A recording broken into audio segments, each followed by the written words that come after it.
Chris Romero, welcome back to the podcast, my dude. Great, man. Thank you so much for having me back, man. I'm excited. Yeah. Really. Absolutely, dude. I just have to say, I love your jacket. I appreciate it, man. Thank you. Super sick. It's a confidence thing. Yeah.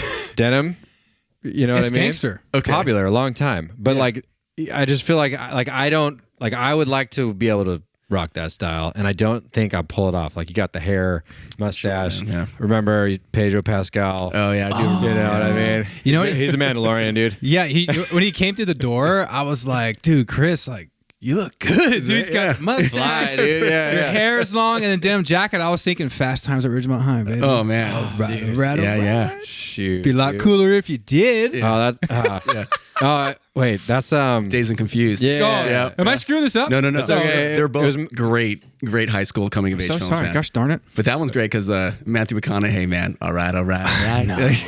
You walked in with that denim jacket. I was Yeah. like, dude, you look good. You want to know what really takes confidence is a Canadian tuxedo.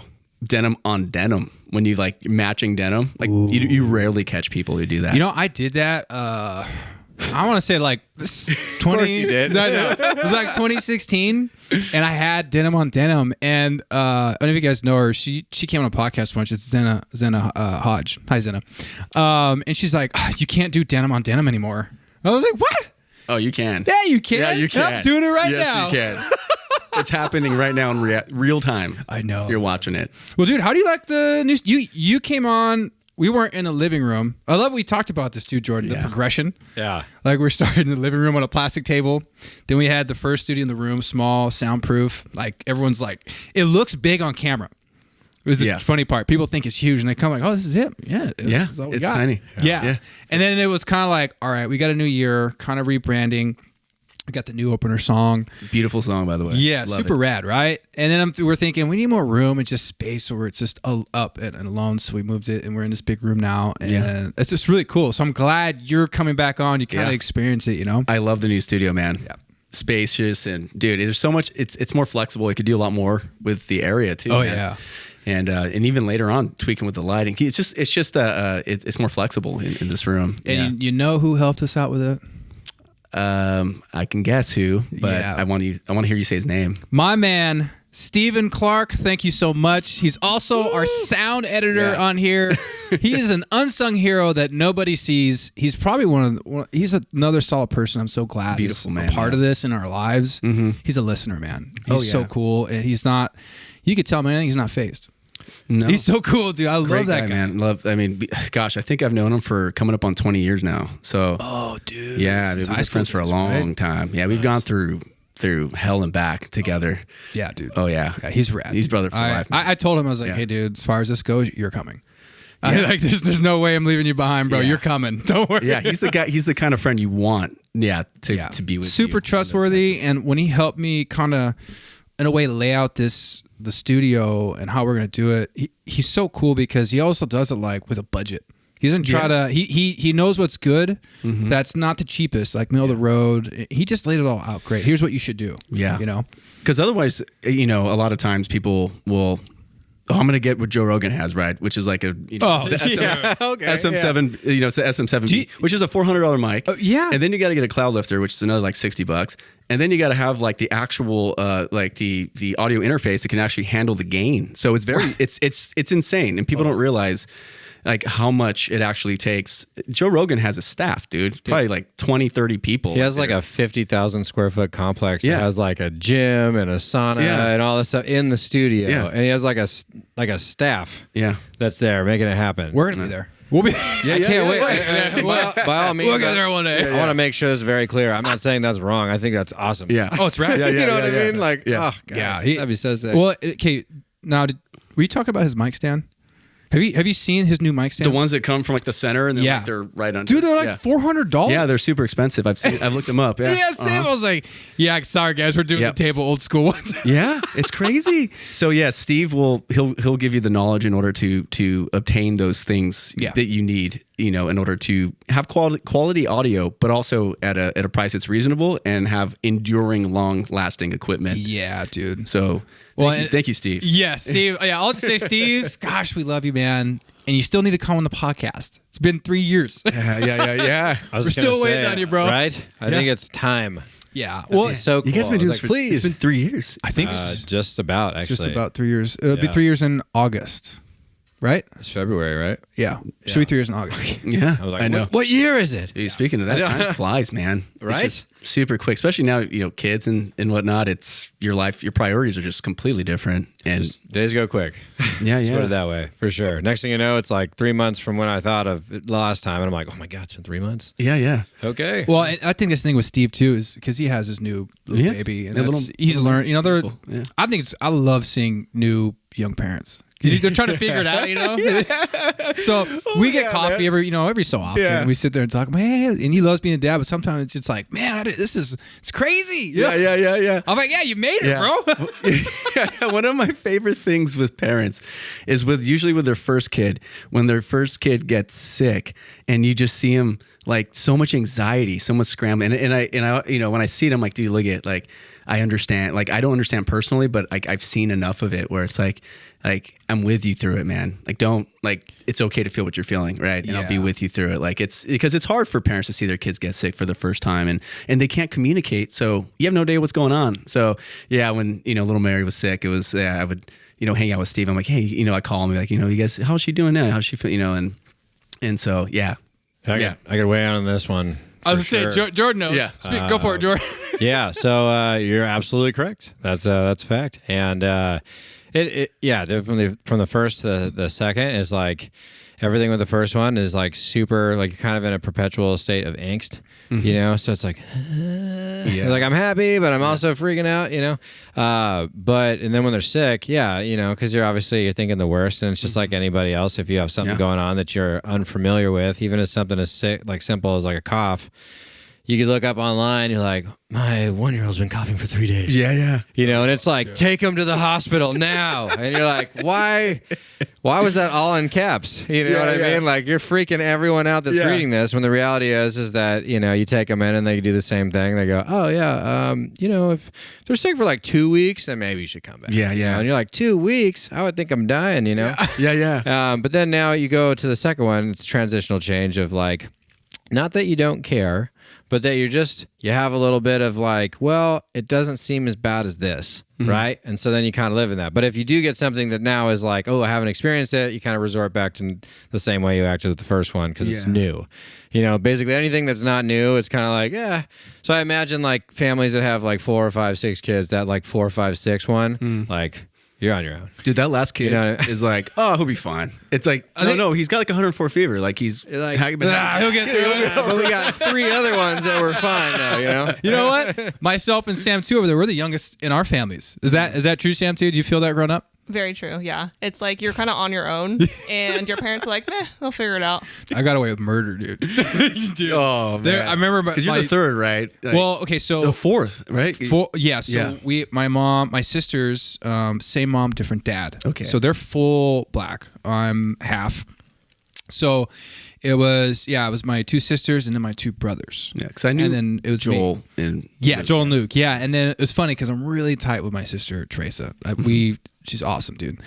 And it was funny. She's like, "Man, you're lucky because like us, we came well before you. They were strict. They were strict on Joel, and then like loosened up on Luke. And when it came to me, they're like, he'll figure it out. Yeah. He'll make his mistakes. He'll figure it out. Yeah. Oh, yeah. Do you have siblings? I do. I'm the oldest, though. You're the oldest. So I was the test child. Okay, I am also the oldest. Yeah. So how was your experience? Opposite of what you just said. Oh, really? Yeah. Oh, yeah, dude. Like, you're the first to go. So, like you said, it's exactly that. You're the test one. You're the one that your parents never experienced anything with. Yeah. So, depending on how they are, parent-wise, but I would say typically the first set is the most, maybe not the most strict, but definitely the most, like, paid attention to, which also will associate with the most strict because they're paying attention to every single move you have. You do, yeah. So, and then even as, like, your family grows, because I have 2 younger brothers, and I feel like as we got older, it still was like you're paying attention because it's the first one, right? Yeah. I get it now more than I ever got it before, because you're just thinking like my dad always used to say, anything that you think you did that was crazy, I've done more than that. And I'm like, looking "Got at some that, stories, and I'm boy." like, yeah, but not whether he's true or not true. But what I'm saying is that like I feel like I'm gonna say the same thing.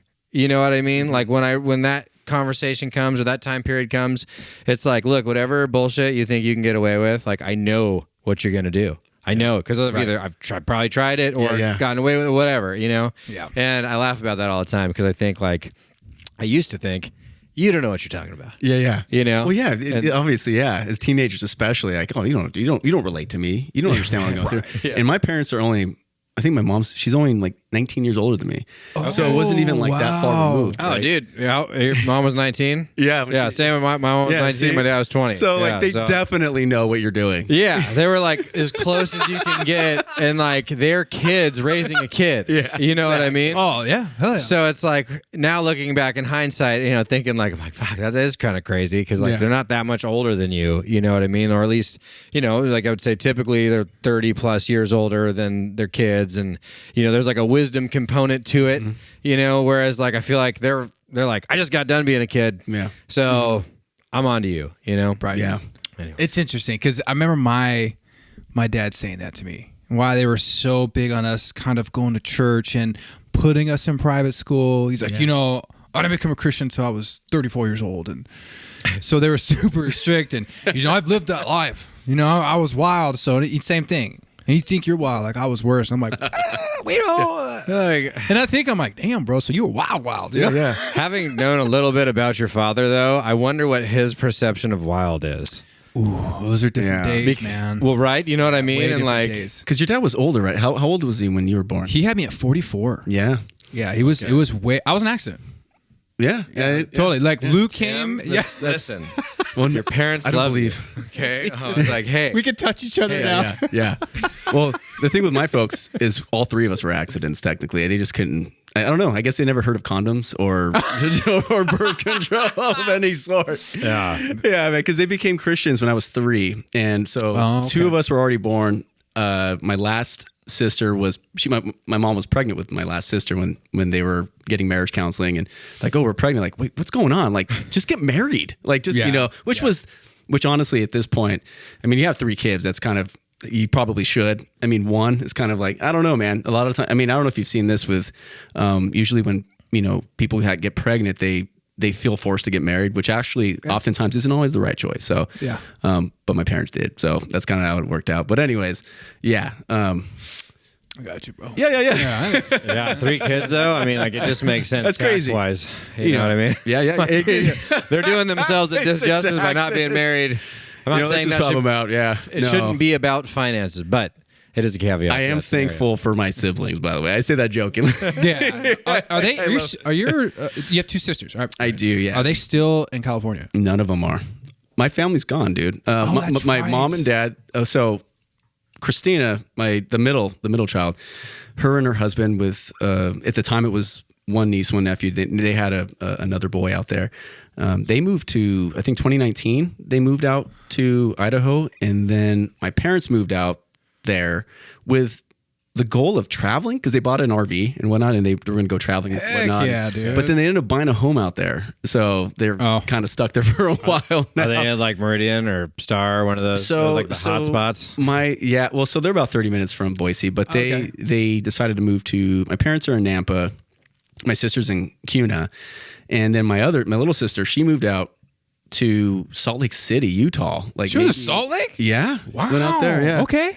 And last year, was it this? No, it was 2 years ago. Was my first holiday season without any of my immediate family, which was really hard on me, actually. Like Chris, why didn't you? I should. Well, I was still married at the time. Okay. And so, I got you.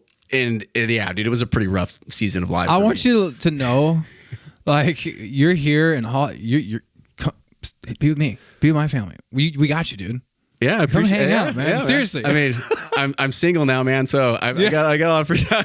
I'm down to hang. When you say, is that like, are you legally? Is it done? No, so process? Okay, so anyone who's been through a divorce knows that the paperwork is just tedious. That's a nightmare. And it has to be perfect because it's a legal document, Right. and it's infuriating. Oh, you messed up on a date here. oh, you didn't check that. You didn't do this. You're like, oh my gosh. So I messed up a lot. So it took time for us to get it through, to get at least initiated, where you basically open up the case. And then after we do all that, they send the paperwork to her, but then she messed up some paperwork too, which is understandable, right? And so I had to go drop off some paperwork like a week ago. But I think that 6-month waiting period is from the moment she served. And then, so I think she turned in that paperwork that was evidence that she was served, and she got the documents and whatnot. So I think I started that in gosh, it had to be December, like early December. Okay. So right. So we're on the track. As far as my heart, my mind, I mean, I'm single again, and I'm catching myself looking at women like and desiring, as you should, and desiring to desiring to ask them out. Like I'm like finding myself like, oh, I could ask that. I could ask her out. Yeah. Are you like? And if she says no, great, it's fine. I'm cool. I'm good. I'll move on. Are you into like a particular style or type of woman, or are you kind of open, like, hey, whoever comes along comes along? You know, good question. So, what I'm looking for is good self-awareness. Is what I'm looking for. Okay. I'm looking for someone who's self-aware and someone who desires to better themselves. And because I believe any kind of like what's the word I'm looking for? Any kind of quirks in somebody, those little things, those details, like all that stuff, or interests and things like that.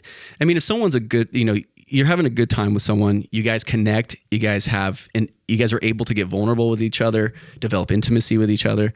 Like, look I'm going to invest in that, like that's great. I don't, if we disagree on music or films and stuff, if anything, that's going to make it fun for me, because I like to actually discuss those things and disagree. Oh, yeah. I love conversations with you, dude. I love it. But you cannot learn, you can't like train someone to be self-aware. You can't even help them. It's almost like it's something that you have to discover for yourself and be like, oh my gosh, like I do this. Oh, I want to be a better person. Oh, I want to work on myself. Especially for me, something I had to admit to myself was I have codependency, right? Which is very common amongst married couples and very common. So before you keep going, so when you say codependency, so anyone listening understands what that means, can you kind of explain that a little bit? So codependency kind of comes in different ways, but usually what ends up happening. So one of my codependency behaviors that I noticed is I've only had 3 serious relationships in my life. All 3 of them didn't know their biological father. And I always wondered why that was. And it was actually one of my friends. I don't know if it was Johnny Taylor or my friend Dave Bond. We were having some drinks on my balcony at my apartment. And I was like, I don't understand why I keep dating these girls that don't have their dads. And they're like, well, like maybe you got to ask like why you're the one that's choosing that. Why are you the one, like, what is it about that? Yeah. And I was like, and I pondered on it. I thought about it. I'm like, I don't know, man. Maybe I have like a savior complex. Maybe I have something. Yeah. I was going to see if you're going to say it. I was like, I believe they call that a savior complex. Exactly. Thank you, Jesus. But I didn't. Well, man, he looks like him too. You know what I'm saying? I was just going to say, I was like, if anything from this podcast, you can cut an excellent clip that you can put on Match.com about a little bit about you. And I'll put a picture up and be like, hey, we had honestly, Jesus Cristo on the podcast. Not, dude? Yeah.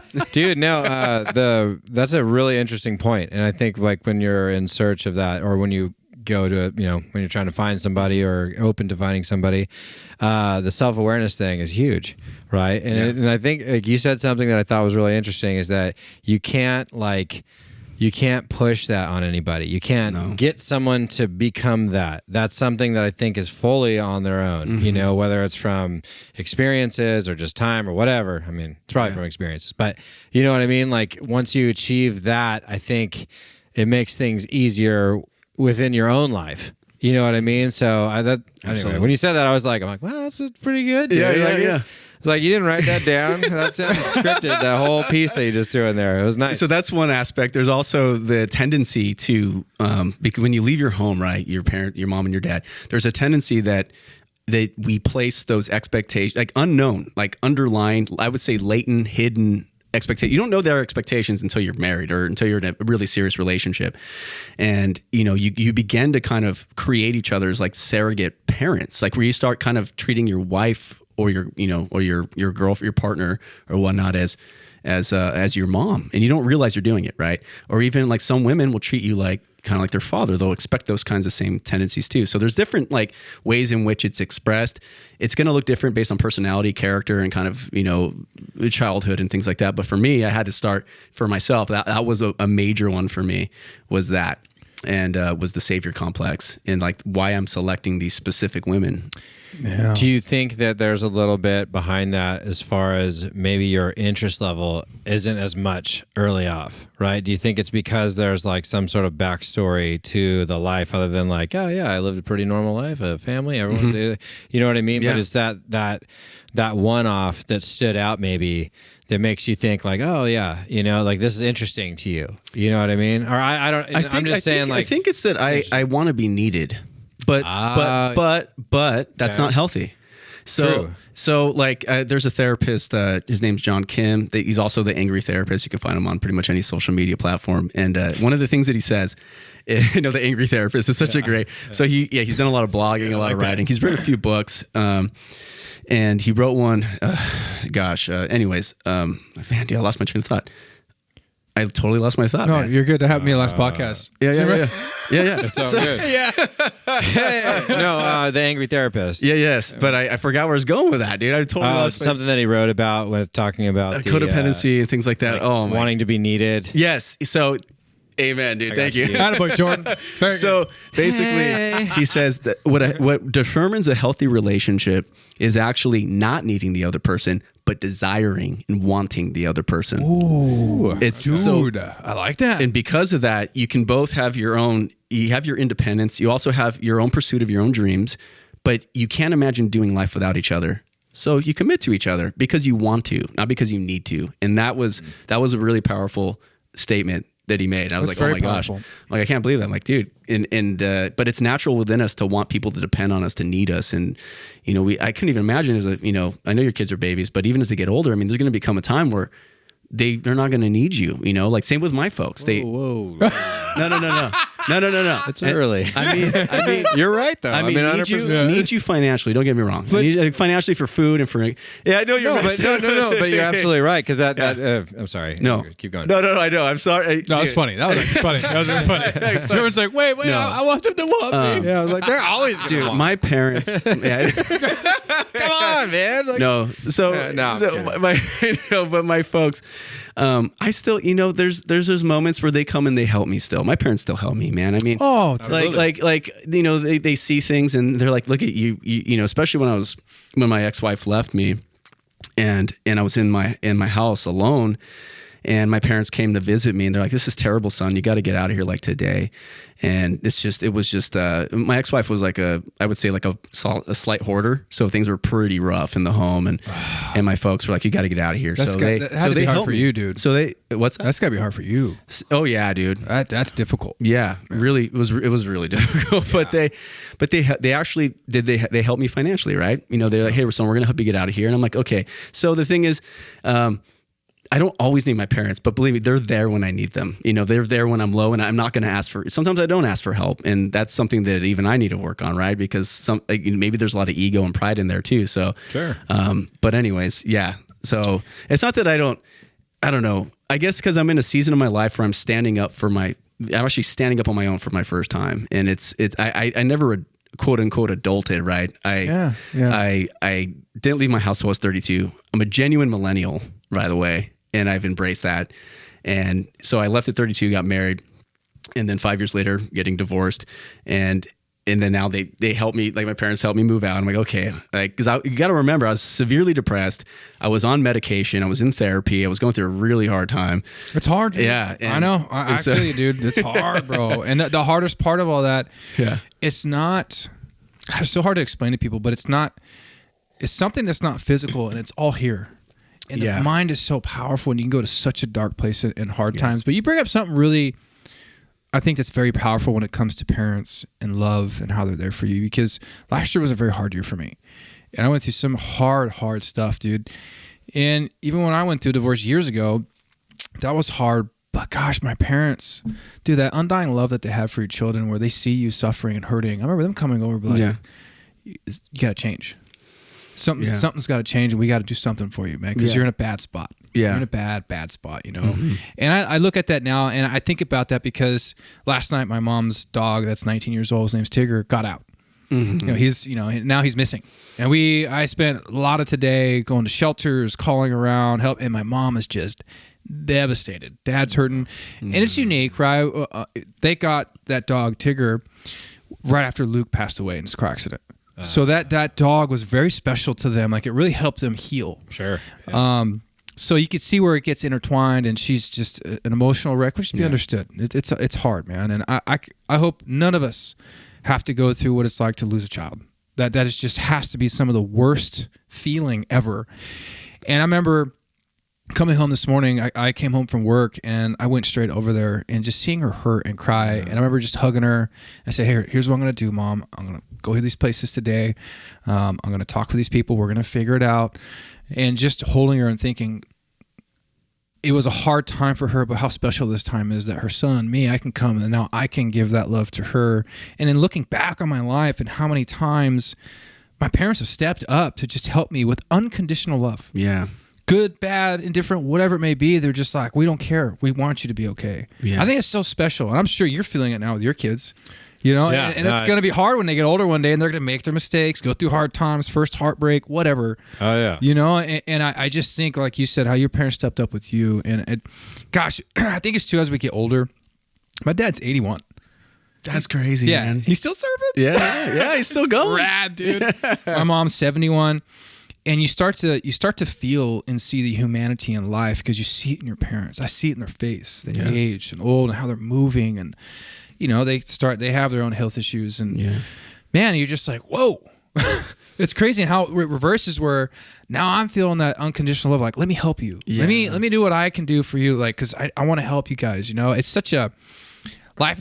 Look, life is a struggle. It can be such a bitch and it's hard and crazy. Oh, it's hard. But my goodness, the undying love of family and the importance of family. And I'll be real with you. My family has done wild stuff. Okay. Everyone's got their dirt in their family, dude. Everyone has their problems, dude. No perfect family, man. No. But when it comes down to it, we are there for each other. We step up and we help. And I remember when I was going through my divorce, I cut everybody out. I was alone for a solid year, doing my own thing. Really? Yeah. A year? Yeah. Like nearly solitude, other than your work, maybe. Yeah. That was it, dude. When you were working. I cut everybody out, because it was, you know, going through that's hard. You feel ashamed, embarrassed. It's tough. But a lot of it is what you're projecting in your head. And really, I remember what changed everything was when I went through the car accident. I had my traumatic brain injury. I lost my speech. And I remember thinking, I'm laying in the hospital bed and I was alone. And it was just when the pandemic hit and I had nobody, dude. Besides maybe people at work, but no one could visit me. And I remember thinking, how terrible would it have been if I had passed away and rolled into the riverbed? I was close, like 20 feet. Wow. And I would have died. And I hadn't talked to my mom. Yeah. That was the first thing that hit me, my mom. And she's been through so much. Oh my gosh, she's been through so much. And it hit me really hard. And I couldn't speak, but I could text. It was weird. Dude. So I remember just sending a text. I blocked everybody. My mom, I just like, I don't want to talk to anybody. And I blocked and it's like, we need to squash this now.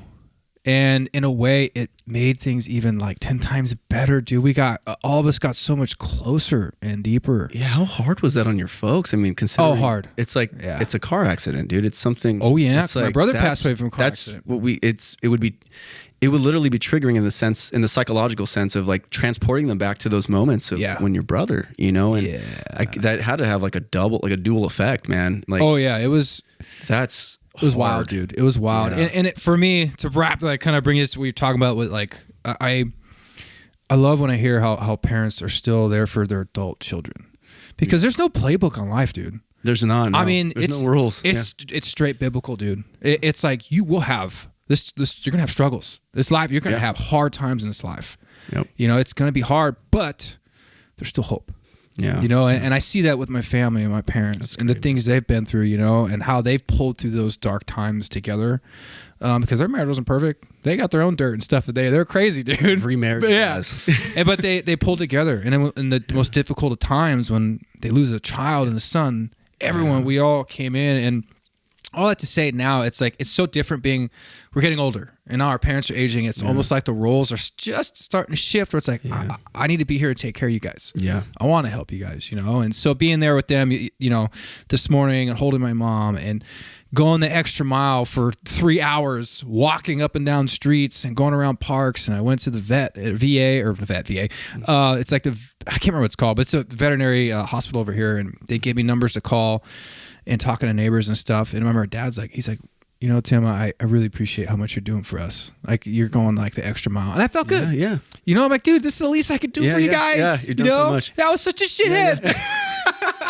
So don't worry, Jordan. Don't worry, man. Don't worry. Yeah. Man. Your kids are gonna. What you guys are talking. Yeah, It's just like I think the reason is that like it's a reflection of their commitment to you. Yeah. You know what I mean? So yeah, I mean, there's a lot of you said a couple things there where you're talking about how shit happens, life's crazy, no one's perfect, all that stuff, because it's absolutely true. Yeah. You know what I mean? But when it comes down to your family, I think the ones that can show when they're, maybe it sounds cliche, but they're there for you when you need them it's a huge thing. Mm-hmm. And that's why I feel like, you're very fortunate to have that. Like, and I feel very fortunate too, because I feel the same way about my family. Like believe me, we have our shitstorm of history of stuff. But at the end of the day, we're always there for each other. You know what I mean? So I think that is a reflection of how much your parents instilled with family values to you individually. Yeah. And that's the hope that, like, if you have experienced that's like your biggest important pay it forward. You know what I mean? So if you do have kids or just even if you don't, like just influencing the people around you, right? Because you were gifted that feeling. Now, obviously not just every random person, you're not going to be, ride or die like that. But, you have the opportunity to extend that to hopefully impact people moving forward. So I think it's like super important, like from the parent side, is that, kids are crazy. I'm sure I'm sure I'll lose my fucking marbles, like in all seriousness. But it doesn't mean I won't like be there no matter what. Yeah. You know what I mean? And then in hopes that, my kids will take that and go forward with that as well. So that's super cool. Like that, which is also a unique thing, right? Because not everyone has that. No. You know what I mean? So it's just like a double like fortunate thing where, was like, one, I do have a family, and two, that family is like we might have our bullshit, but at the end of the day, we're going to be there for each other. Anyway, that was cool. No, hey, real quick though, what kind of dog is it? 19 years, really? That's yeah, so long. That's a really long life. Who can do the Sam? Can you do the math on that? It's got to be. It's over 100 years old. It's got to be a mix. Like most purebreds don't last that long. No, he's not as small as a toy poodle, but he's not as big as Bryn, my dog. Okay. He is tiny. He's probably like 10 pounds, 10 maybe? pounds, yeah. He's not a toy. He's not like a super small toy poodle, but he's little. Okay. He's a little in guy. human years, it's 126. Yeah, man. Damn. That's a long time. 7 times. It's 7 I want to be out right? here by 65, dude. You know man. what I'm saying? Dude. Yeah, probably. God, 70, probably 70. God's keeping that dog alive, man. Oh, that's my God. a life lived, man. Well, yeah, and they take care. Like we don't keep, even me. Like my parents, they love that dog so much. They never leave him outside. Like he's inside warm, taking care of, good food. I mean, the dogs will last a while if you take care of them. Hopefully, I mean, every dog's different. It's one of the main reasons why I don't like. I walked into your house and your dog was there, just came up and started licking my hand. I'm like, oh gosh, I love dogs, man. I do. Yeah. But I struggle with getting one because I know I'm going to outlive you and you're going to break my heart. It's like, and that's why I wrestle. I wrestle personally with loss, and it's just I don't mean to bring something. No, up, it's not. It just makes me sad because I'm like. I'm gonna give you all this love and attention and you're gonna show it back, this loyalty to me, and then I'm gonna outlive you. And it's like, man, it's because they're family. Dogs are family, man. They become family for you. And oh man, but you did say something that I wanted to. You're talking about unconditional love. Not everybody gets that, from childhood either, which is something that I didn't know. Because I grew up in a home where my mom was always and my dad were always reiterating, we love you guys no matter what. And so I grew up in a home like that. My ex-wife didn't. And she grew up in a home that you had to somehow earn or deserve some kind of attention. And I didn't know it that intimately until I was with someone who grew up that way. Yeah. And so you grow up like developing these habits where you're seeking attention and approval from everybody. And and then also at that point, you're never taught how to love people unconditionally for the sake of just like, first and foremost, because they're human and they deserve love and respect, right? Just for the sake of being human. I mean, that's it. You don't learn those types of things. Even people that like really, really like screw you over. It's like, look at man, like it's going to take time, but I have to learn how to at least love that person from afar. And what I've had to do with my ex-wife, it's like, no, I love her in the sense, not romantically, but I love her in the sense that I care for her well-being. I hope that she comes to that place of self-awareness where she realizes that a lot of these things that are occurring in her life are because of, these cyclical. I know I'm mixing two words, but these cyclical, bad behaviors, that all human beings do. Like we all have those things. We repeat the same things. Like we're pretty predictable as humans, we really are. Sad truth. Unless you can cut in there somehow and say, I don't want to continue living like this. I want to change. But the thing about changing is it requires, brutal introspection to the point of like, I don't like that, but I know I need to do that. And just putting your ego aside and say, no, I need, like for me, man, so my divorce, thank God I had support, man. I had family support. And I don't even know if I really asked for it. It was just kind of my family, my friends. And then I was going to a church and I started developing a really good church community, which was really cool. Yeah. And by the way, it's very rare. It's hard to develop like real good church communities and that actually love each other and actually want to look at, man, like I'm with you on this journey. Like, oh, you don't really like that you can go out and have some beers with, right? Because that's that's a big taboo thing, especially in Calvary chapels. God, yeah. Can't drink, but what? It's yeah. So no, that's not a thing. Is it really? Yes, a Christian thing is not drinking. A lot of in churches, certain circles. Calvary Chapel though, that's like I went to Calvary Chapel, like a Calvary Chapel back in the day. Well, it's one of those things where they look at it like, if I'm trying to explain this, it's looked down upon because so many bad things happen from alcohol, right? People getting drunk. I mean, didn't Jesus break bread with everybody? Yeah. Oh yeah, and wine, man. Wine, man. Like, people drank wine more than water. But they're also, exactly. But I think some of those church communities think, well, you shouldn't drink because it might cause your brother or sister to stumble. Yeah. But what I've experienced, sure, okay. Well, what I've experienced though, do anything. like lately, because I've really been digging into my own faith again, is that it seems like it's changing a little bit. Just depends on where you go. I mean, to me, I'm like, hey, moderation. Just go and have a beer and just talk like we did when we reconnected. Hey, dude, let's grab a beer. Let's just chat. That's it. Yeah, we weren't sitting there like, hey, putting it back. You want to hear a really cool, really funny story? Sure do. Was when I started going to this church, I was praying, having a conversation with God. And I was like, I just want to be with Christians who are normal people who don't give a shit what beverage you have in your hand. Yes. I would even dare say what you're smoking. Yeah. and aren't like I just didn't want to deal with that again. And so I'm not even kidding you. Like maybe a few days later, I get a text. Like I'm in this massive group text. It's probably 20 people, 20 guys in this group. Like, oh, we're having a guys' night, man. We're all gonna watch Jackass forever, man.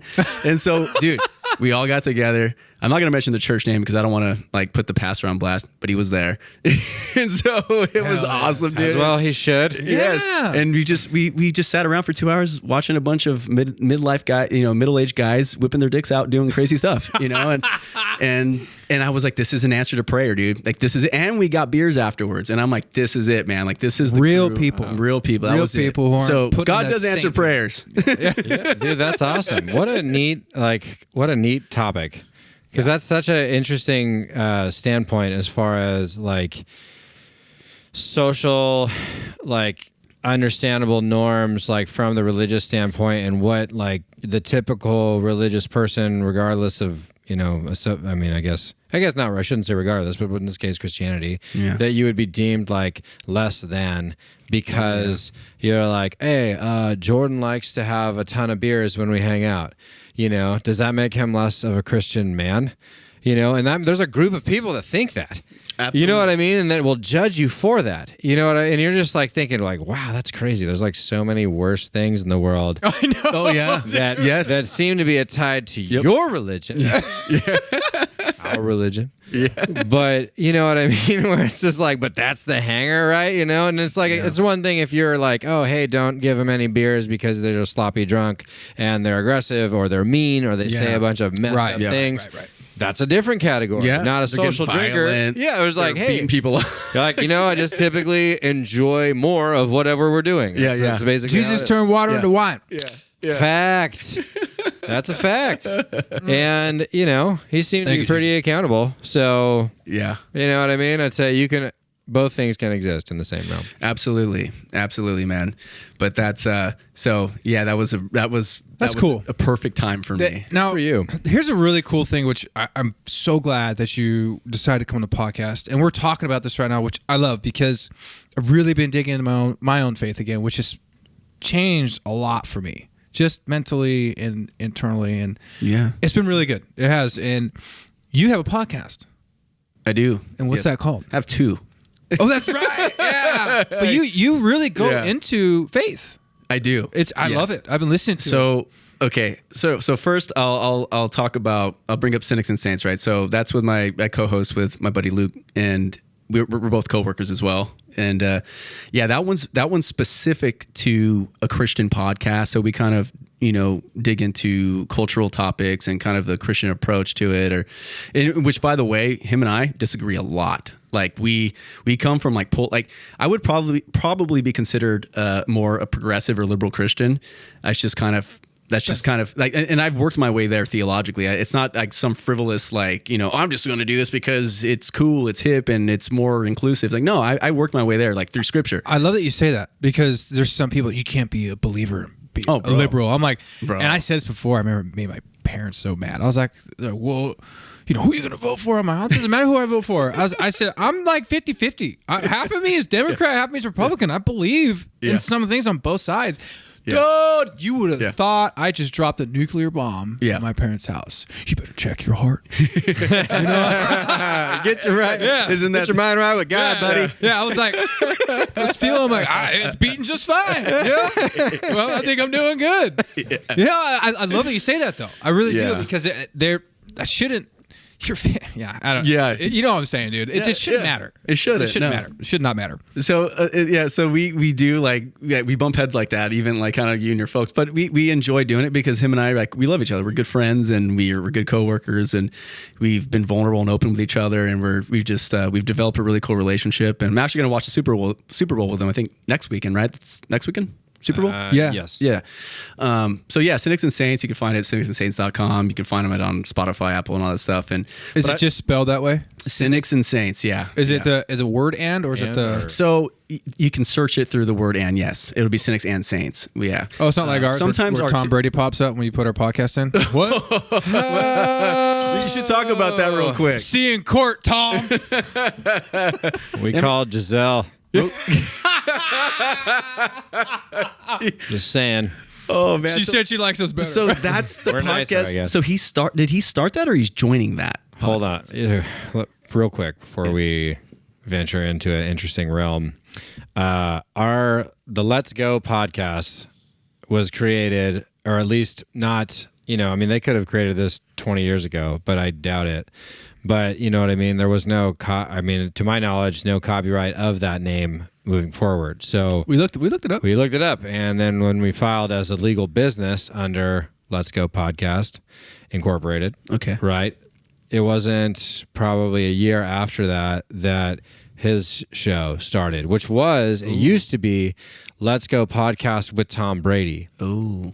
And then it turned into now he's retired. Yeah. He's clearly in the last 3 months sunk a ton of money because he's got a bunch of shit. And dude, he's got Stephen A. Smith going on there. He's got very, very reputable people famous on the show. You know what I mean? So, but it when you search Let's Go Podcast, it's his shit. So, we'll see what we can do with that because, Are you guys at least when you search it like on Apple? Is it like at least on the first page? Because like for me, you have to swipe like 50 times. Like for it's like, You know, On it's Spotify, if you type in "Let's Go Podcast," we were the number one Okay. slot of it because there's a couple more like Gotcha. I think Let's go music, fishing or something. There's a Let's Go Fishing. Yeah. Yeah. Oh, yeah. yeah. But ours was up top, and I think it's because we were generating viewership. Most listens. And You know, We were getting a lot of it. Yeah. Yeah. So, but now I haven't checked on Spotify. It was just going through YouTube because the new video clips are sick. By the way, Yeah, dude. Yeah. It's a lot Which, of by the work. way, I am a huge fan of your guys' podcast. I do listen to you guys weekly. I mean, I'm in my package car every week listening Oh, to you dude, guys. Chris, Thanks, cheers to dude. you. Cheers, dude. man. Here, I'm going to pass yours on to my dude Cheers. over here. We really appreciate that, man. Well, that's why I wanted you to come on, dude, because I listen to yours a lot. And I have noticed that you and your co-host disagree, but it's a healthy It disagreement. is, yeah. And that healthy way to disagree and hear each other out, whether it's we agree to agree, we agree to disagree, is being lost. Yeah. So fast. It is, yeah. You can see it in politics, and from there it's bleeding out into other things where it's like, well, if you don't believe what I believe in, F you. Yeah. You're a piece of whatever, and you need to change. Yeah. Well, you don't believe what I believe in, so screw you. And it's like, no. Yeah. We can agree to disagree. You know, I'm so big on accepting people as they are, whoever they are, who they love, what they want to believe in, because it's not my place to judge you or cast anything upon you that and say that you're wrong. It is not my place. But it is my place to love you, to accept you as you, and hear you out and talk and figure out why you went down that path. Why do you believe what you believe? Yeah. Why are you heterosexual or why are you homosexual? Yeah. Why do you choose to be this way? Why do you choose to be transgender? I want to hear it out. And that's why with this podcast, we bring everybody on. I don't care who you are. Let's talk. Let's figure it out. And I love listening to your podcast because you're very good intellectually. You're very well spoken, and some of the stuff you said has been very encouraging for me. And that's why I was thinking, hey, I was talking to Jordan, when we get the podcast going, we're going to do our monthly review. We took a month off. It felt good to recharge, get this place built out. And I remember thinking, our first guest back would go be Chris. Chris is very well spoken. It's really good. Thanks I know for we having can me, go guys. deep. So I appreciate and I you want people to know about your podcast, dude, and plug it and get it out there. So you have Cynics Saints. Yeah. And that's with your My coworker co-host, at work. Guy at work, Co-host? yeah, Luke. Okay. Co-host, yeah, we are co-hosts. So even in the beginnings, I was kind of like, "Well, this is your show," and he's like, "No, man, we're co-hosts." And I'm like, "Oh, it's official. Like we're going to be co-hosts." So that, yeah, so That's and that's how that ended up being. And the other podcast I do is actually inspired by something Jordan said on the last time I was on the podcast. Whoa! Look at Jordan What? changing things. Because Let's hear this out. After we recorded the podcast, I think it was around July, around that time, you said something like, "Hey man, you ever think about like doing like your own podcast?" And like he's like, "Man, because I could listen to like that for like 15, 20 minutes. And I mean, I think it'd be good, for you to do that." And I was like, "Yeah, I've been thinking about it," but you confirmed it for me. You're yeah? You're actually part. Hey, you actually dude. were part of my development in podcasting. So I chose the right guy, blushing. man. I don't know what to say. Dude, that's awesome. Yeah, That's so- really, hey, So that one's called Being Human. right on.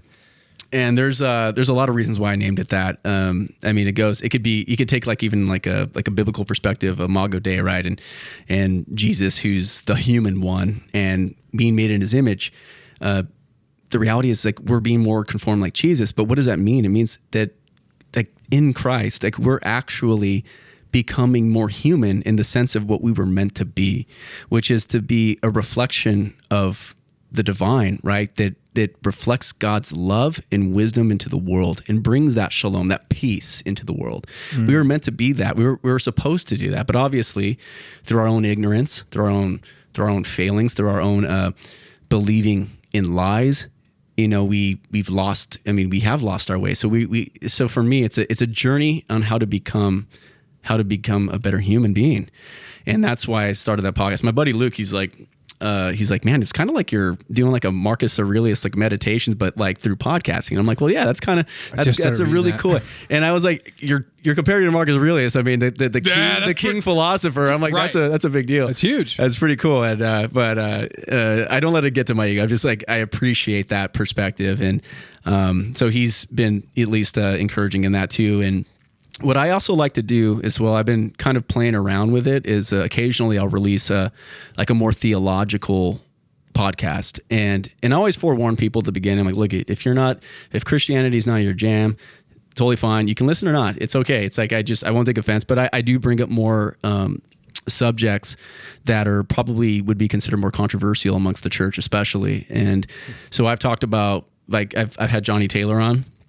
You remember? That's Johnny? rad. Yeah, I remember Johnny, dude. He was always cool to me. So Johnny, yeah. Johnny's he's a brother. He's family, man. I've known him for 31 years. God, that's so cool, man. So it's so rare to have friendships like that. It really is. It is, and yeah. So that's which, by the way, when I'm looking for like someone to date, I'm going to always look at how long have you known your friends, because you can always tell someone by how long they've known friends, how loyal they are, you can tell a lot about good. friendships. How long have you had them? Because if you can't even keep friends, how are you going to keep a relationship healthy? So that's another thing. That's just a real quick spin. But let me hit this bell real quick. Slide that one over there. Yeah, actually, Sam too. What do you think about that? I think that's a really great point. But on the flip side, you know what girls look at? Oh God. They check out guys' shoes. Shoes tell a lot about the guy. What do we want? Let's talk about shoes. What are you guys sporting? Fool, I got socks on right now. Beautiful. Those look comfortable, man. I got The some Costco sliders special, on, baby. dog. I almost came over in my Uggs, bro. Your Uggs? Yeah. Oh, you should have totally worn those. Dude, with the extra fur coming out the top, With dude. some like cargo shorts. with some apple bottom jeans. Yeah, dude. I've been sick. No, I'm wearing socks because this rug is from Nicolas Cage's house. What? Yeah. So one of our previous guests, he lives out in Vegas, and Nicolas Cage has a home out there. I don't know if that's his normal residence or whatever, but he went and he was getting carpet for his home, and there's like a section in this carpet place, and he's like, "Hey, that carpet's kind of crazy." And got it, like, "Oh yeah, that's from Nicolas Cage's house, and we're keeping it, but we can't sell it to anybody." He's like, "I know who's gonna want that." And then he calls me, and he called me like 3 times, and I'm like, "Dude, Mark, what's up, bro? You're not gonna believe this. Yeah. I have carpet from Nicolas Cage's house. It's yours." And I'm like, whoa, how much is it? He's like, "I don't care how much it costs. You don't have to pay me. It's yours." He's like, "I know you love Nicolas Cage." And I'm thinking, that's so great. bro, you know how much coke is probably in this freaking carpet right now? Yeah, I was like, I'm not washing it. I'm not, yeah. Oh, look, I dropped my pen. Whoops. Just take a whiff anywhere on the road. Yeah, you'll get high. Don't worry. Yeah. Okay, It's so so awesome. that's though. why I'm like in socks, but Yeah. I've never heard that women look at our shoes, but I mean, I hope so, because I always wear clean my Vans. shoes constantly. well, it's true. I always clean my shoes. That's like a weird habit that I got from my dad. He always is like, he'd always be cleaning his shoes off. So Bless they look new. Bless you. Excuse me. Thanks, guys. Yeah. Is Anyway. that, are you serious with us about that, Sam, too? So Shoes tell a lot about a guy. is it style or cleanliness? What does it tell about him? Style and cleanliness. Ooh. So, like it's, okay, think about like first date. He's clean, but If he shows up in like beat up Vans with holes in it He's a skater, you know? He on a skates. first date, Well, hey, maybe my that's man's true though. Like what? Why were yeah, that like would be slip weird. on Vans with a hole in the toe on your first? What do you day? feel about Crocs on a first date? Oh, dude, that's Pass. Hard pass. Man, pass. I feel like that's reciprocated. I'd be out to Okay, that. so he brings up a good point. It's cleanliness and the style of the shoe? Because what if a dude likes to wear? He's athletic and he's always wearing like joggers with running shoes. but again, first date. yeah, she's talking dates. What if you just got out of the gym and you set a new personal, record, had a new PR for squats? I don't know, man. I haven't feeling been on it. I haven't been on the I'm first. going date. on a date. I just cleared 500 pounds. She doesn't like me. I'm out. I'm kidding, Dude, I haven't been on a first date in a long time, but I don't know. I'm trying to think. I always wear Vans, dude. Vans are but And it's that's Sanooks. fine. Is your toe popping out though? Like No, yeah. I mean that's true. Yeah. You got a point. Because I'm not gonna go out and wear some like loafers and shit. You know, like Sam would. Sam won. Sam, he'd wear some white snakeskin boots. dude. Act He's like smooth, he's not wearing dude. them. Is that really what most women look for, though? A good majority, yes. You know, I look. agree. You know what I actually look for in a woman when you go out with them, date them, or Oh yeah, what is that, Tim? I look at the inside of their car. If their car is a freaking mess, true. Yeah, if their car's a mess, I'm out. Yeah, I'm freaking out. Because if their car's a mess, most likely they they're a mess. Oh, yeah. In other places. Oh, yeah, dude. I mean, Same with guys, though. 100%. I think that one's very unisexual. It is absolutely Both parties. Yeah. Which I guess, yeah, that's true. That's a good point. I never thought of that. Looking in the car, I I'd be look in like, the car. Oh, yeah. "Ooh, Yeah. Yeah, I've been called out too. Like, why'd you turn around and look in the back seat? I was like, I'm checking to see if your shit is clean. you hit a That's what I'm McDonald's way doing. too much for my ligging." Got coffee stains all over the place Yeah. and shit thrown in the back. You got too much junk in the trunk. Yeah. I'm not talking about your ass either. It's like, Oh, Bad my junk. God. Yeah. How do which, we get by the in way, my ex-wife had a very messy car. Very, Oh, dude. very I'm sorry, messy. my bad. Yeah, I know. I'm not trying to bring anything back. No, it's bad. I know. Yeah, but you're right. That's a good. That's thing what. to That's look what. How do we get on that topic? How do we get on I that don't know, topic? but I think we're we're talking talking. We were talking about what Chris looks for. Yeah, Oh. because what I was looking for because I was talking. I just brought it in real quick because I was talking about being human, right? And I was kind of working through that and talking about, anyways. But you brought up like like not having such like a strong opinion about who's dating who, like whether they're same sex attracted or any part of the LGBTQ community, right? I actually recorded a podcast 2 weeks ago. I haven't released because I just didn't feel like I was giving it a fair shake. But I actually going to release a podcast on being human about the LGBTQ community and kind of approaching it from a biblical perspective, because honestly, like when you hear like, oh, like the Bible's condemning, the Bible says this, like it's usually people who've been told that. They haven't actually studied it for themselves, and it's actually more nuanced. It's actually more complex than people like to make it out to be. Interesting. It's very, very yes. Like, oh, well, it says it in there in the Bible. Okay, but was the Bible written in English originally? No. Like, did he speak? Okay, what was it written in? Greek. Okay, did Jesus speak Greek? No. He spoke Aramaic. I mean, we're talking about like we're translations of translations, and we're trying to work through these manuscripts and try to make sense of all this. And the word that's used for homosexual in the scriptures is only never used once, and it's a combination of two words. And it's and if you read any literature on the subject, it's actually more complicated than people like to like to accept. Because the reality is it's not as black and white as people like to make it out to be. So I'm actually in the process of working through that, because my approach to that is I love people, and I would never want to infringe on anybody's capacity to be in a committed monogamous relationship regardless of their sexual orientation or even their gender orientation. That's their prerogative. Like that's their life. That's like, who am I to tell who they can and can't Bro, love? that's what I always say. Yeah. I'm like, it's not my business. Yeah. You love who you want. Yeah. But I always tell, it's almost like what Chappelle said. But how much do I got to play along? Like, Totally. how much do I got to be involved with this, bro? Like you love and do what you want to do. Do your thing. You bring up a good point, though. I had a friend, Brian Wessels. We went to the same high school when I left in 10th grade in Huntington Beach.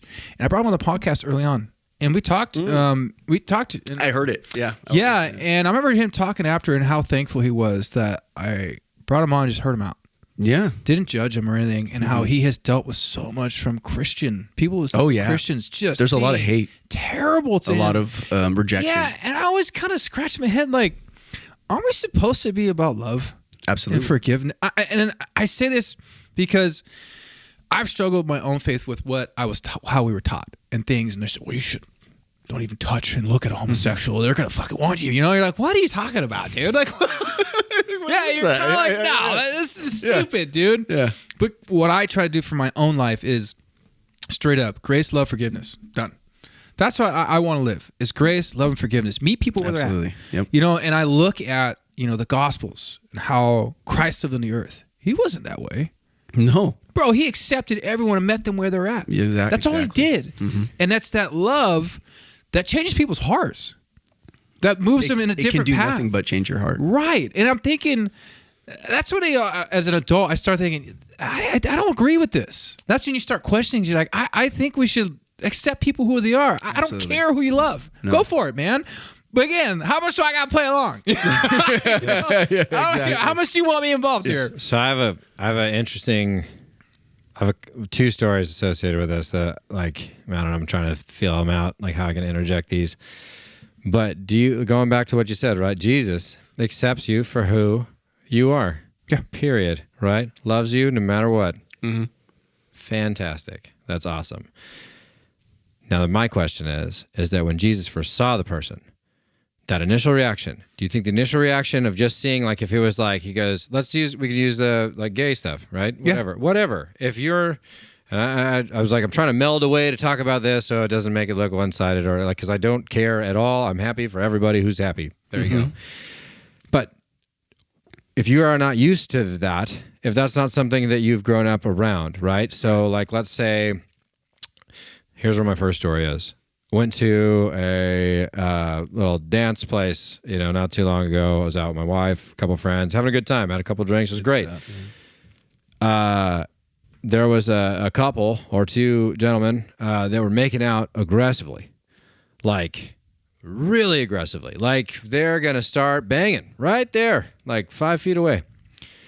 And I was like in a weird position because I felt like one, I don't care. They seemed super pumped, and both of them are getting laid for sure. And I was like, and I could be stoked for them in that, just for that, Yeah. Whether whatever the backstory is, but either way, they're having a good time. But I kept I felt weird because it was like I looked over and one of the guys looked at me, and like the reaction from that was like he was mad that he thought that I was weird with them making out. And it didn't believe me. They went right back at it. It wasn't this like awkward thing. Like, okay. But I thought to myself for a second, I was like, dude, is that like, how can you, like, I don't even have a second to look at you and understand what's going on here. Mm-hmm. Like, and in that process, it might take more than 3 seconds. Because it's like, I don't see guys making out aggressively like that very often at all.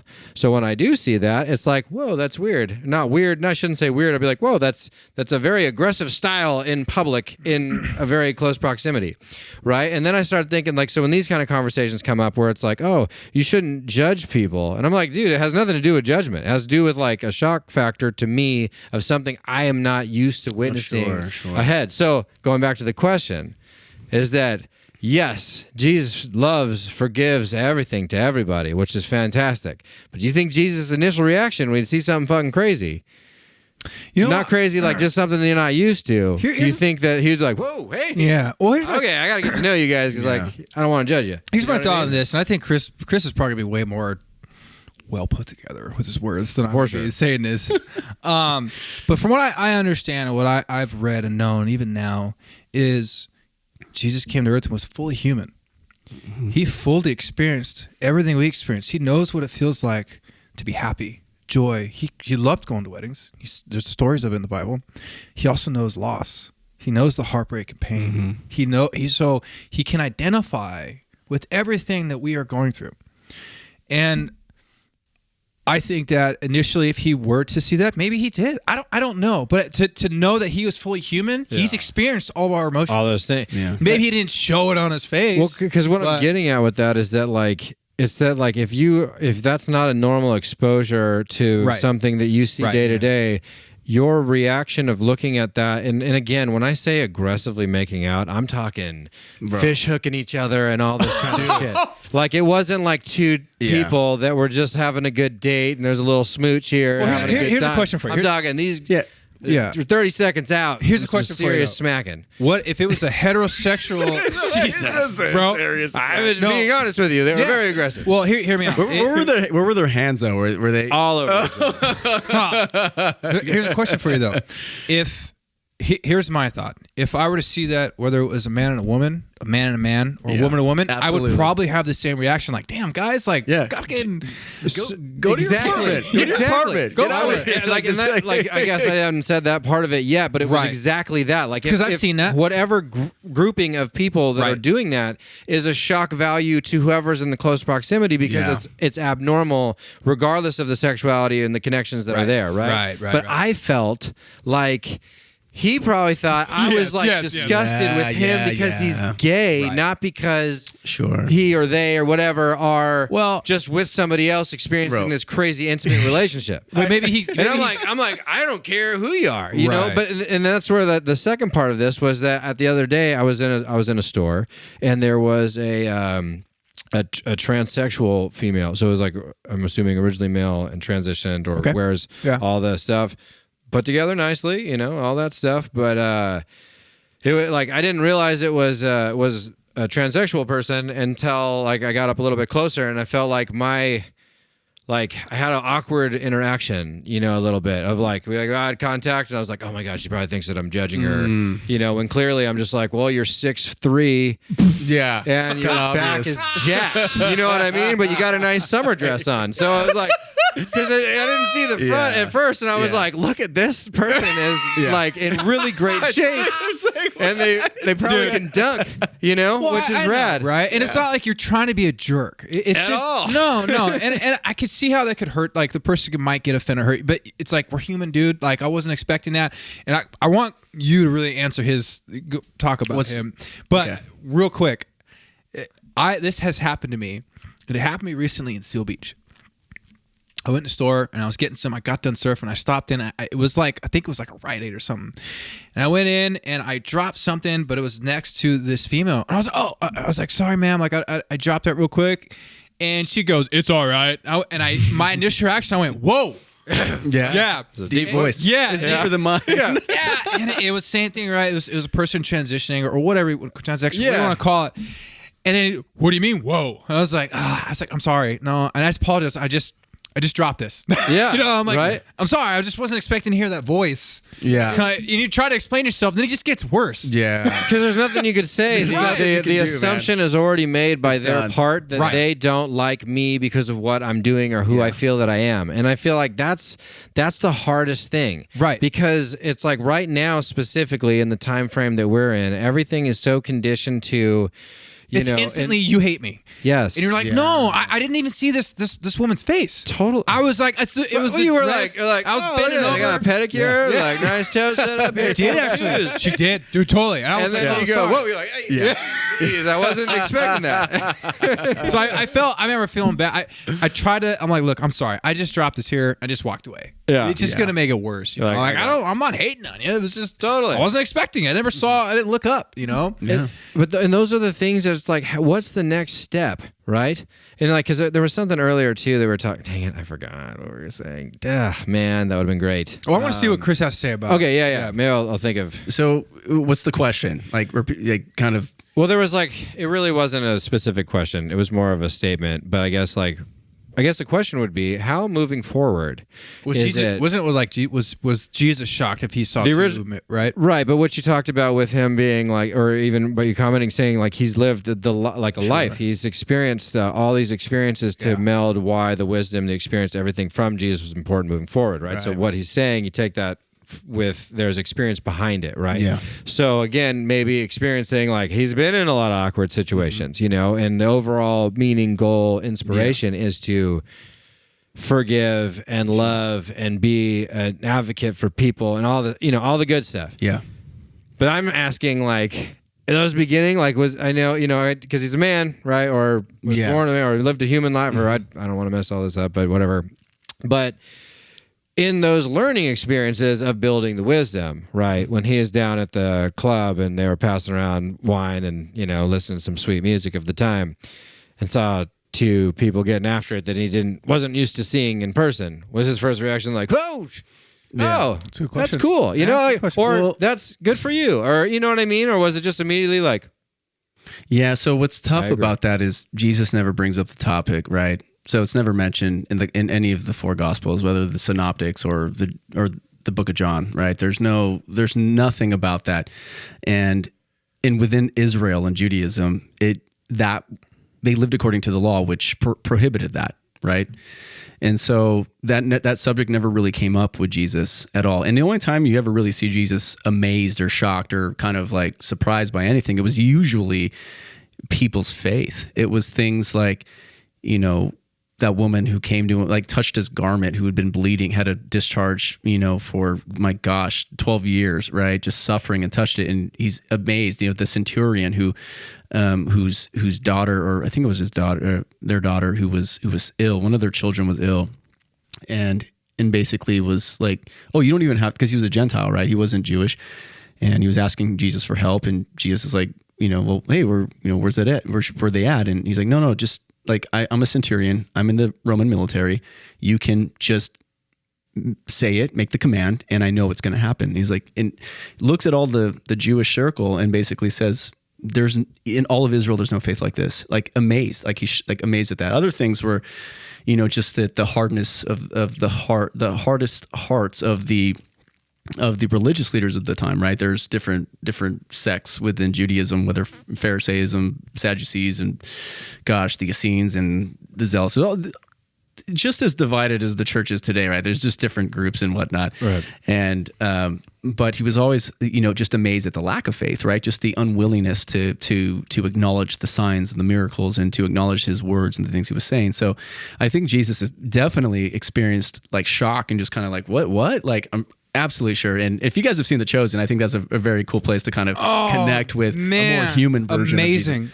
Yeah. Dude, I go back and still watch it all the time. Yeah. I've probably watched it like 6 times. Yeah. But it's so impactful. It's powerful. It's amazing how they portrayed him and how he really looked human. Fun, funny, witty type thing where it's not like the old movies we were raised on where it's just like, whoa. Yeah. Just walking around like white dude. Lines. Yeah, white dude, blonde hair with some blue eyes. Yeah. He must have carried a mic with him while he's dropping it because it seemed like in the Bible he's always like Just had a couple, always one line in. Yeah. Yeah, but even when he's on earth, though, I mean, there's so much that the Bible doesn't even talk about that he had done. Dude, there's so many they couldn't holes contain and it. gaps. Yeah, they always say they couldn't even contain it. That's in John, yeah. Yeah, in John. it's amazing. Perhaps if all the books that could be written, like the world couldn't even contain the books that could be written. The reality is like he did more than what's written. Those gospel accounts were written for a purpose. So they leave out a lot of things. It's like if you're going to write a biography, you can't put everything in there. Otherwise, you have like 20 books, like an animal, like a whole thing of books. Like you can't do that. No one's going to read that. No one's going to read that.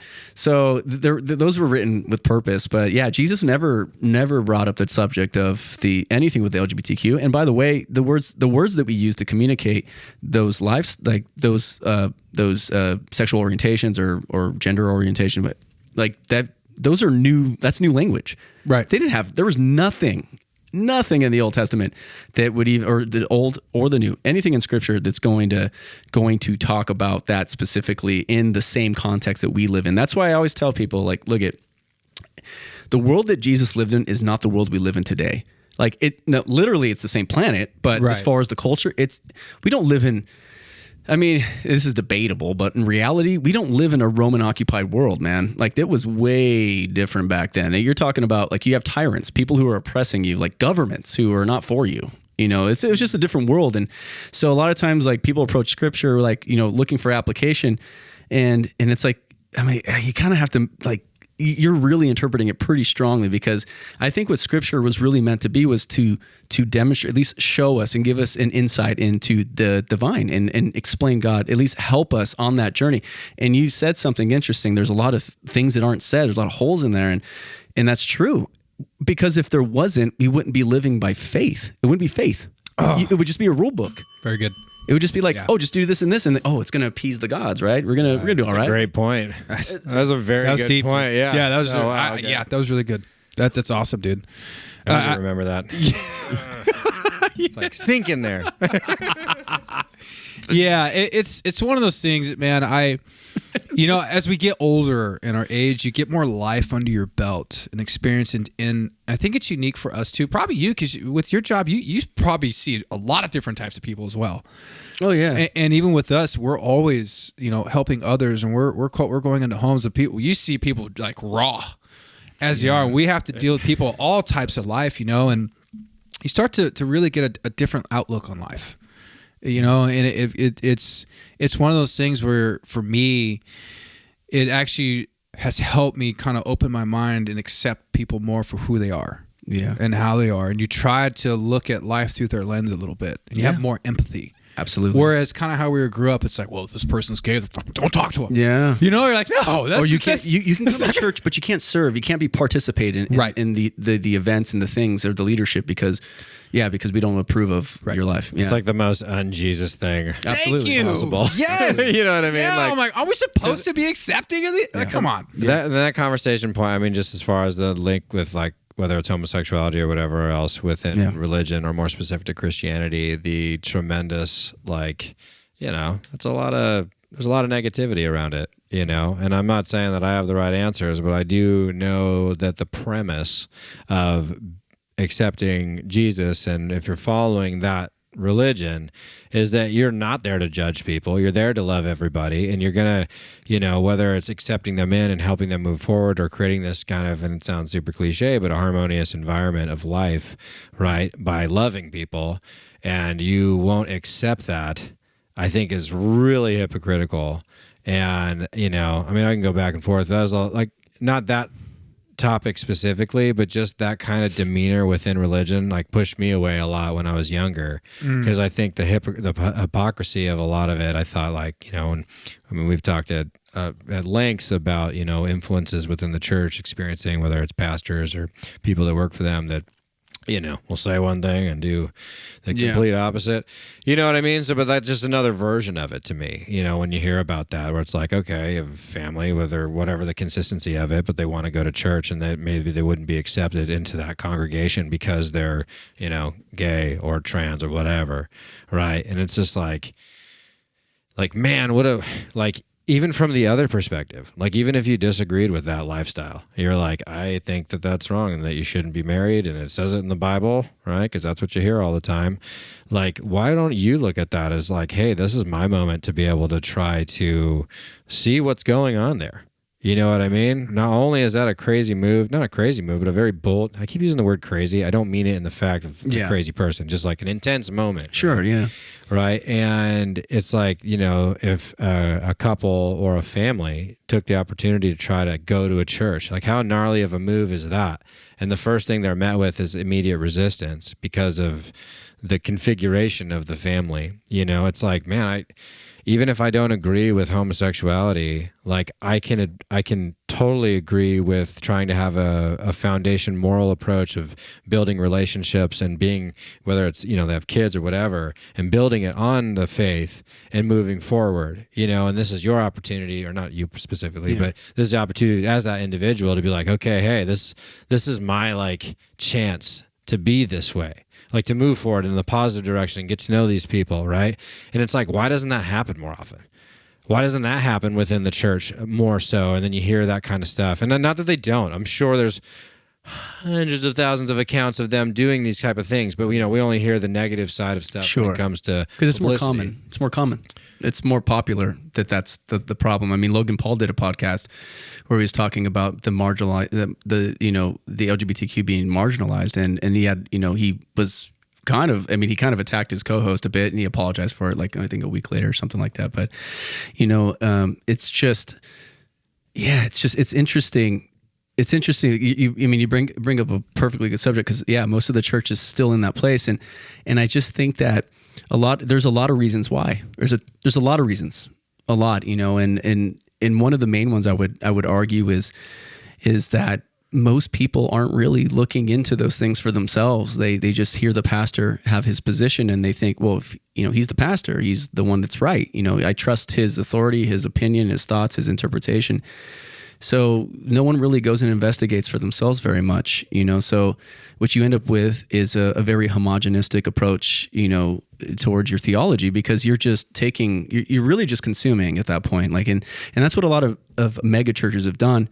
They've done some good stuff. I'm not saying it's all bad, but one of the harmful things is that because churches are so large, everyone's, they've basically become consumers. They're just sitting and listening to one man. That's a really good point. And they aren't actually participating. A lot of those people end up just leaving. They go, they sit, then they go, and they go out to lunch. They go home and do their thing. And it's I get it. You got families, you got kids, but it's more than that. It's that relationship that really just pressing into that. And if you want some more clarity on subjects, you got to go investigate for yourself. You can't just take your pastor's word for it, man. I mean, I respect my pastor, but I don't agree with them on everything. I disagree with them on a lot of things, but I'm not there for that. I'm there because there's a loving community that has embraced me, and that's what's important to me. And so that's what I was looking for. And I think that's what people need to look for. If you're going to a church and you're just a number and you're just a seat, you're just occupying a seat and that's all you're doing, you're not actually engaging in community there, then what are you doing? You don't need that. You don't. But the point being is that you're getting one view and everyone believes that view, and then it's reinforced by everybody around. And so it is what I it's homogenous. It's all the same. Nobody's different. Diversity isn't encouraged in churches. Like differing opinions are not encouraging, are not encouraged in church. Yeah. They are encouraging, but they're not. They're discouraged in churches. Like if I don't have the same theology as my pastor, and I'm open about it, and I share that with people around me, they might judge me and be like, "Oh, we can't be with that guy. He's a heretic, or he's not orthodox. He doesn't believe what our church believes." And it's like, but I follow Jesus. Isn't that what we're supposed to be doing? Is following Jesus, who's the way to the Father, who God is love. I mean, it's like, so it doesn't. I'm all for diversity. I'm all for different viewpoints, different theology, different perspectives, like different lifestyles. Like I'm all for that. I think that's what's truly reflective of the church. That's what the church was supposed to be. Not everybody's the same, believes the same thing, says the same words. Oh, yeah, you go. I've been blessed, brother. Like, and utilize Christianese and, oh man, and speak the same language. Oh my gosh, dude, it's terrible. It's so true. I have not heard that.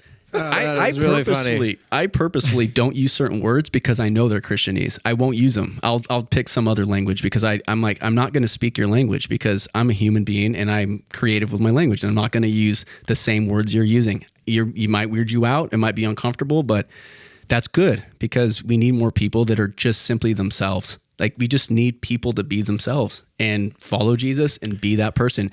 Like lean into the potential that you can be, the best person you can be. And that's the point of the church, though, is it not? Is the congregation, is building with the community, with the overall, obviously the overall like overarching deal is of the religion and moving forward within your faith. But part of the community is having the difference of opinion, different types of people. Not everyone, you may believe the same theology of the process, but everyone's a different person, right? But the uniqueness of people is what makes the community, right? Otherwise, it'd be boring as shit. You know what I mean? It is. A lot of churches are boring as shit. I've been to the super churches where it's like you're watching like 7 buildings over because there's 8,000 people showing up to a service, and you're watching it on TV. You know what I mean? Yeah. And like, not that that's wrong, and like great that you have the opportunity to influence that many people is pretty amazing.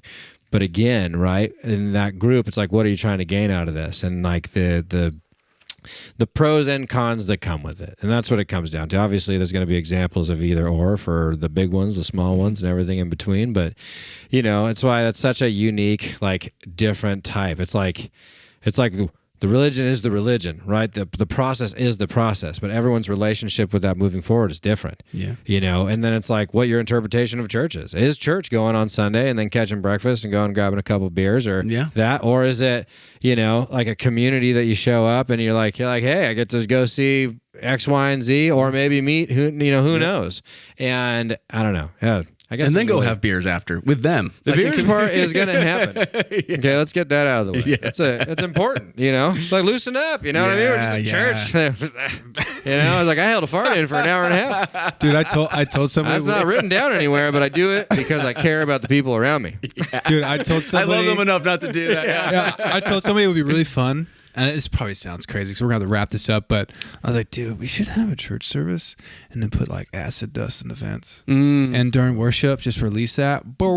Yeah, everyone's tripping. People would see Jesus' eyes, man. Oh my God. Life-changing. Maybe start with like mushrooms. You know what I mean? Acid might be a little too intense for everybody. Because then you might get like a real crazy reaction. Oh, it'd be wild. Microdose people in their little communion cups. Just give them enough to kind of start to see the other side of stuff, Oh, I can't wait to see the comments on this. But this is be so like Tim said, acid dust? Where do you get acid dust? Oh, God. It can be fabricated. It's like if you're listening to this and you're a scientist, figure out how to aerosol acid, LSD. I'm sure that exists. That's got to be a thing. No, it's got there, but I want to go to your church. Oh, I was like, I had the craziest time. You're never going to believe this. Hell of a tax shelter, I'll tell you that. It's one thing they got going for them, no doubt. Yeah. Chris, thank you so much for coming back on the podcast, man. Thanks for having me, man. I want you to know I really appreciate your friendship. I really appreciate your honesty. I'm so glad we connected over beer. I think it was last year and talking and just the issues I dealt with that we've talked about last year. And you've been a mentor in many ways that you don't even realize yet. I really enjoy your podcast, and I hope everybody that's listening to this or watching Cynics and Saints. Yeah. And Being Human. Please check it out. One heck of a human being, very well spoken. I think you will get a lot out of it. I can't thank you enough. I have a really small, close circle of friends that I trust. Jordan, Sam, our podcast crew, you and Steve are in there. I can tell you guys all anything, and you're not phased. And you're just like, well let's get through this. What can I do for you, man? Yeah. So I think you have really great things ahead of you, man. I know it's been some hard times, but you have pulled through, and I have so much respect for you for that, because life is a bitch. Oh yeah, it'd be freaking hard. It doesn't stop, man. But the way that we have pulled together as community and as friends, and just as men together, is huge. It's been so good for me, and that goes for Jordan as well. I mean, I appreciate all you guys so much. So thank you for coming back on the podcast. I love you, man. I really do. Man. And it's been great to see you grow and doing the podcast, and that you were encouraged to do it and be inspired by him. I love that. Yeah. I really do. So thank you. Guys have had an impact on my life as well, man. Thank you so much for having me back on. And I'm always available whenever you guys need someone on the fly, dude. I'm always here for you guys. I'm down. Whatever dude. you guys, I am so down. Whatever you guys need, I'm here for you guys, man. And I just appreciate you guys as humans, man. You guys are really great folks, and yeah, Tim, Steve was actually the one to say, hey, man, you should talk to Tim, dude. And I was like, because I was in a really bad place. You know, I didn't know up from down, man. I was really lost. And he said, you should hit up Tim, man, just see what's going on. And I'm like, you're going through divorce. He's been through that. Maybe he can help. I'm like, you know what? Like, give me his number. And then I hit you up. And here we are, man, enjoying each other's company, having a good time, have some beers, and having great conversations, man. And, I was saying, it's cool to see just the growth, man. And this is almost this weird, beautiful dichotomy of life, of this, how it goes up and down. You know, and you can see the people that are going to be with you through those difficult times. And from my perspective, to me, it's just a beautiful thing when you can see a friend that you love and who struggled start to come out on top, and they've worked through those difficult times. It's amazing. It's inspiring, because so many people haven't. So many people continue down those dark paths, and it ruins their lives. I mean, I was on that road too. Yeah. You make bad decisions because you're in such a terrible place, and you realize I gotta get my head out of my ass. Yeah. I gotta change something here. We're gonna do it. So thanks, man. I love you, dude. It's great to see how far you've come. Yeah, I appreciate you guys. I gotta follow. I was like, yeah, exactly, yeah. No, you're really cool, bro. All of the above, yeah, dude. Like, that's super rad that you've taken the step, doing the we're only humans.